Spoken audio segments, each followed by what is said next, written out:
This video is sponsored by MPB. Today I'm going to be looking at 5 cameras that I think are perfect for anyone wanting to get started in photography, and all of them cost less than $300 or £300. So in no particular order, let's kick things off with this, the Olympus OMD-EM1, which is currently priced at around $274 or £209 in good condition from MPB. Back in its day, this used to be Olympus's flagship mirrorless camera, and as a result, the specs on this thing still hold up pretty well to this day. It has a 3-inch 1.04 million dot touchscreen on the back that can pull out and tilt. There's a built-in electronic viewfinder with a crispy 2.36 million dot resolution, and it also has 2 command dials, both of which sit on the top plate, making them nice and easy to alter just using your thumb and index finger. Now overall, in terms of handling, I would actually go so far as to say this is one of the nicest mirrorless cameras I've ever shot with, mainly because it has a much deeper and larger hand grip than most other cameras, which makes it super comfortable to hold even for people with larger hands. There are also a ton of manual dials and buttons on this thing, most of which can be customized to cater for your own shooting preferences. There's a dedicated mode dial on the top which is lockable so it doesn't get knocked and changed by mistake in your camera bag, and although there's no pop-up flash, you can of course attach an external one using the hot shoe port on the top if you need to. Inside the camera though, there's a 16 megapixel micro four thirds sensor that can capture images up to 10 frames per second in continuous burst mode, which is pretty nice. Now the camera body itself is weather sealed, which means you can take it out in wet weather without too much worry, and there's also an IBIS system in this camera which helps you to keep your images nice and sharp even when shooting handheld. In terms of autofocus, the camera offers 81 phase detect autofocus points, and despite it being over 10 years old now, it's still more than capable of shooting in most normal situations for things like travel, street, portrait or landscape photography. The image quality is also very good, with raw files displaying nice natural colors with plenty of dynamic range for pulling back highlights and shadows in Lightroom or Photoshop. Overall, it is pretty hard to fault this camera, and it's understandable why so many people absolutely love these things even to this day. But if you like the look and features of this OMD, but ideally you want a camera that's a little bit smaller and maybe a little bit lighter, then you could be better off going for this. This is the Panasonic Lumix G100, and on MPB it will currently set you back around $279 or £264 for a version in excellent condition like this one. Now this is also the newest camera on our lineup by quite some margin, because this camera was only released in June of 2020, and with it being relatively new, this camera has the benefit of having a host of more modern features. The most notable one is being able to capture 4K video footage, because all of the other options in this group only offer very basic 1080p video options. Now just like the OMD we've just looked at, this G100 also offers 10 frames per second burst shooting, a 3-inch touchscreen on the back, and a micro four thirds sensor, although obviously with more mod cons. For example, the micro four thirds sensor in this camera captures slightly larger 20 megapixel images instead of 16 megapixels. The touchscreen on the back is not only almost double the resolution with 1.8 million dots, but it's also fully articulated to aid with low and high shooting, and also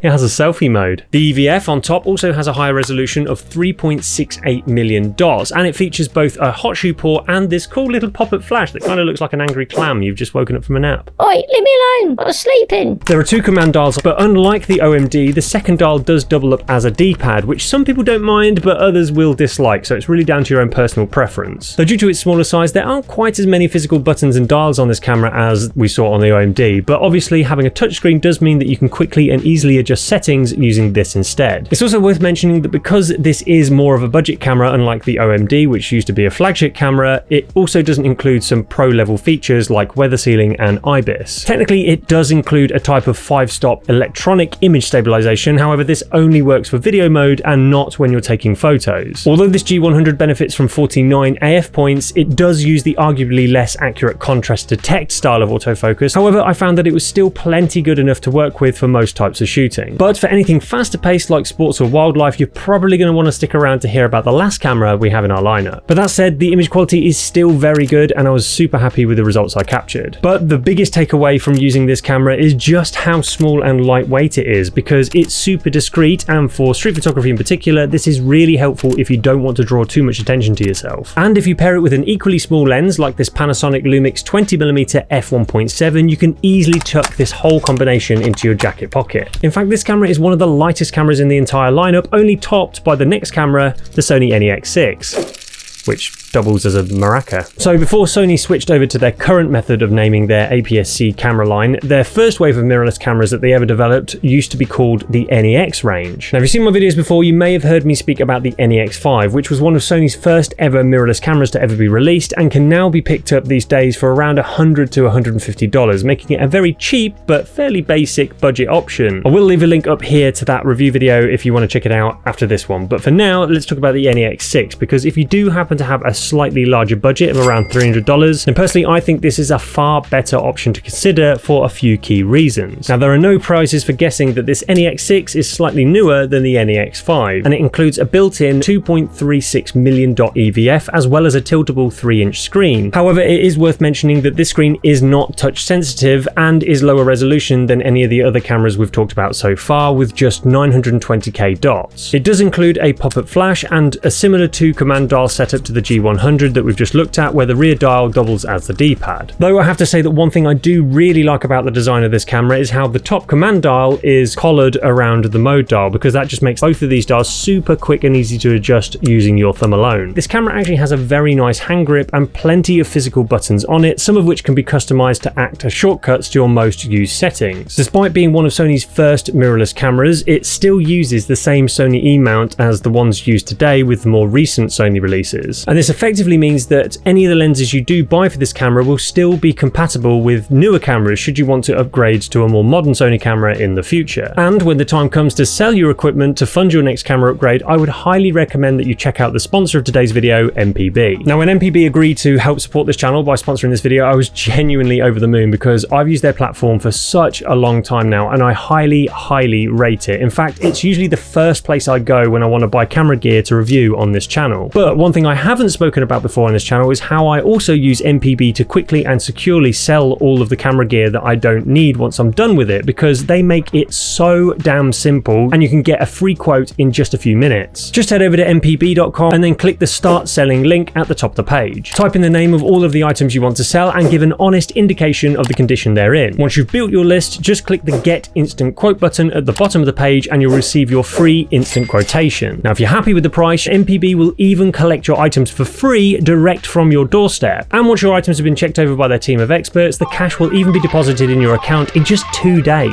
Or alternatively, you could always trade up your equipment to something else from their extensive lineup, with all of their items included with a free 6-month warranty as standard. Anyway, back to this Sony NEX-6, because I want to talk about this 16 megapixel APS-C size sensor, which benefits from 99 phase detect AF points. And despite this camera being 11 years old now, I have to say that the AF on this thing is still fairly quick and reliable enough to work in most scenarios. Plus the image quality is very good too, so I really don't have much to complain about. Next up on the list is this Canon EOS M3, which you can pick up in excellent condition for $294 or £229 here in the UK. Now as you can see, this camera is super nice and compact, which means it can easily slip into a large jacket pocket, particularly if you pair it with a compact lens like this Canon 22mm f2.8, which is the lens I've been using with it. Now there are a lot of things to like about this camera, and firstly, despite it being quite small, there is an awesome rubberized grip which is super comfortable to hold. On the back it has a large 3-inch 1.04 million dot touchscreen that can pull out and rotate around 225 degrees, which is perfect for shooting at high or low angles or for vlogging and selfies. On top there's a built-in pop-up flash, a hot shoe port, a mode dial with all of your shooting modes, and even a dedicated exposure compensation dial, which is a really nice addition. There are 2 command dials, one around the shutter button on the top and one below the rear thumb rest on the back, which also acts as the D-pad. And there are plenty of shortcut buttons across the whole camera for quick access to various settings, some of which can even be customized. Now unlike the previous cameras we looked at, this is the only one to not have a built-in EVF, so if having a viewfinder is a must for you, then that's the only thing I could suggest that might be a deal breaker. But if that's not a problem, inside there's a 24.2 megapixel APS-C size sensor with 49 phase detect AF points. Although the AF is not lightning fast, it's still fast enough for most scenarios, and I was able to lock on to slow moving targets without too many problems. The image quality is also very good, and having a slightly larger resolution to play around with does give you a bit more freedom when making crops in post. Now although all of the cameras we've talked about have generally been pretty good, there is one thing that they all share in common, which does mean that they might not be suitable for absolutely everyone. For slower pace shooting like street, travel, portrait or landscape photography, all of the cameras we've seen so far have already proved themselves as being more than capable. However, when it comes to sports, wildlife or even automotive photography, then that's where where these cameras are likely to struggle to keep up with the action. So if you are looking to shoot faster moving subjects, then I would suggest getting something like this, a Nikon D7100. And one of these in good condition from MPB will set you back around $270 or £240 depending on the shutter count. Now, being a DSLR, this is obviously much bigger and heavier than the mirrorless options we've looked at, but the benefit of having a DSLR versus an older mirrorless camera is that they do utilize a separate phase detect AF sensor. Now, that's not me saying that on-sensor AF is bad, because we all know how good modern mirrorless cameras are, but even older DSLR autofocus systems like the one featured in this camera are generally much faster and will give you a far better chance of keeping up with the action. Also, instead of using an electronic viewfinder, this D7100 has an optical viewfinder, which some people actually prefer for sports photography, as you're able to keep viewing your subject as you capture your photos. On some of the older EVF systems, the view will temporarily freeze or black out as you take the shot, meaning you effectively go blind for a few seconds or fractions of a second as you shoot. And for fast moving subjects that you're trying to track, that can make your life a little bit harder. Now, one benefit of this being a larger camera is that it does have a very large and comfortable hand grip, plus there's also space for a top plate display, which is really handy for checking your camera settings at a glance. Camera body itself is water and dust resistant, and DSLRs in general are pretty well known for being nice and rugged, which is ideal for shooting out in the elements. There are also 2 dedicated command dials and a separate D-pad, as well as a ton of physical shortcut buttons, a hot shoe port, and a pop-up flash. Now, although it does feature the largest screen of the bunch, measuring 3.2 inches with a 1.2 million dot display, it isn't touch sensitive and it is fixed in place. But because it's a DSLR, you really aren't going to be using that screen all that much anyway, you know, apart from reviewing your shots after you've taken them, because although there is a live view function, the phase detect autofocus has to be deactivated whilst using it, and the contrast detect AF that you're left with is piss poor by today's standards. On the plus side though, without an EVF and a screen drawing all of the charge, the battery life on this camera will typically last around twice as long as any of the other cameras that we've already looked at. In continuous burst mode, this camera can also churn out images at 6 frames per second or up to 7 frames per second if you initiate a 1.3 times crop mode, which is plenty fast enough for most types of sports or wildlife photography. And with the 24.1 megapixel APS-C size sensor inside, you're going to get beautiful looking images with true to life colors and great dynamic range.